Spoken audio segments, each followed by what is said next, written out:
ہم سب کو اللہ کی ناراضگی سے ڈرنا چاہیے، کیونکہ اگر اللہ پاک ناراض ہو گئے تو ہمارے پاس دنیا میں باقی کچھ بھی نہیں رہتا۔ یہ سب کچھ اللہ کے لیے ہی ہے اور اللہ کے پاس ہی سب نے جانا ہے۔ ہم سب کا دل کا علاج جو ہے وہ قرآن پاک ہے، کیونکہ اگر ہم قرآن پاک پڑھتے ہیں تو ہمارے دل کو سکون ملتا ہے۔ اگر قرآن پاک نہیں پڑھتے تو ہمارا دل بے سکون ہوتا ہے۔ نبی کریم صلی اللہ علیہ وسلم فرماتے تھے، قرآن جو ہے وہ دل ہے، کیونکہ قرآن کے اندر اللہ پاک نے اور اسپیشلی سورۃ یاسین کے اندر اس کو قرآن کا دل کہا گیا ہے اور قرآن کو ہم سب کا دل کہا گیا ہے۔ چند روایات سے یہ معلوم ہوتا ہے کہ نبی کریم صلی اللہ علیہ وسلم جب نماز کے اندر آیات پڑھتے تو جب وہ رحمت والی آیات ہوتی تو سوال کرتے اور اللہ تعالیٰ سے کہتے کہ یا اللہ اس کو میرے دامن میں بھر دے،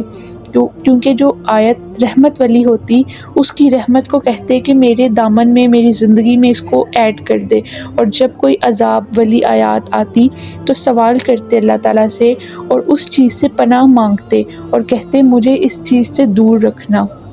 پھر سوال آتا ہے کہ ہم سب کو کیسے پتہ چلتا ہے کہ اللہ تعالیٰ ہم سے راضی ہے یا اللہ تعالیٰ ہم سے ناراض ہے؟ ہم سب کو ایک چیز سے پتہ چل سکتا ہے جس سے ہم ایزیلی یہ بتا سکتے ہیں کہ اللہ ہم سے راضی ہے یا اللہ ہم سے ناراض ہے۔ وہ چیز یہ ہے کہ جب ہم نماز پڑھتے ہیں، اللہ کے سامنے 5 وقت کھڑے ہوتے ہیں، اللہ کا ذکر کرتے ہیں، قرآن پاک کی تلاوت کرتے ہیں، اگر اس چیز میں ہمیں مزہ آ رہا ہے، ہمارے دل کو سکون مل رہا ہے، ہمیں ایک لذت آ رہی ہے، تو سمجھو اللہ تعالیٰ آپ سے راضی ہیں۔ اگر آپ یہ چیزیں پڑھتے بھی ہو، نماز بھی پڑھتے ہو، اللہ کا ذکر بھی کر رہے ہو، قرآن کی تلاوت بھی کر رہے ہو، لیکن آپ کو اس میں مزہ نہیں آ رہا، لذت نہیں آ رہی، آپ کا دھیان نہیں ہے، آپ نماز پڑھ رہے ہو، آپ کا دھیان کہیں اور ہے، سوچ کہیں اور ہے، تو پھر یہ سمجھو کہ اللہ آپ سے راضی نہیں ہے۔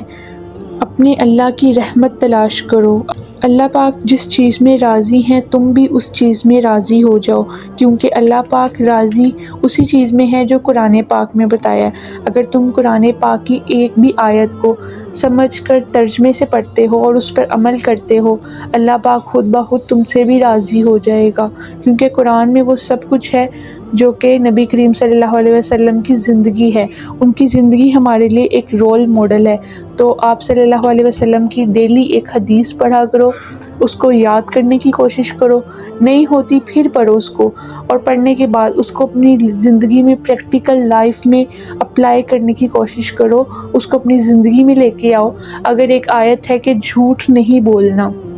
تو دن میں آپ لوگ بھی اس کو مینیج کرو کہ آپ نے جھوٹ نہیں بولنا، تو پھر اگر آپ سے وہ عادت نہیں چھڑوائی جاتی، 1 دفعہ کرو، 2 دفعہ، 3 دفعہ، ایک نہ ایک دن آپ جھوٹ بولنا چھوڑ دو گے۔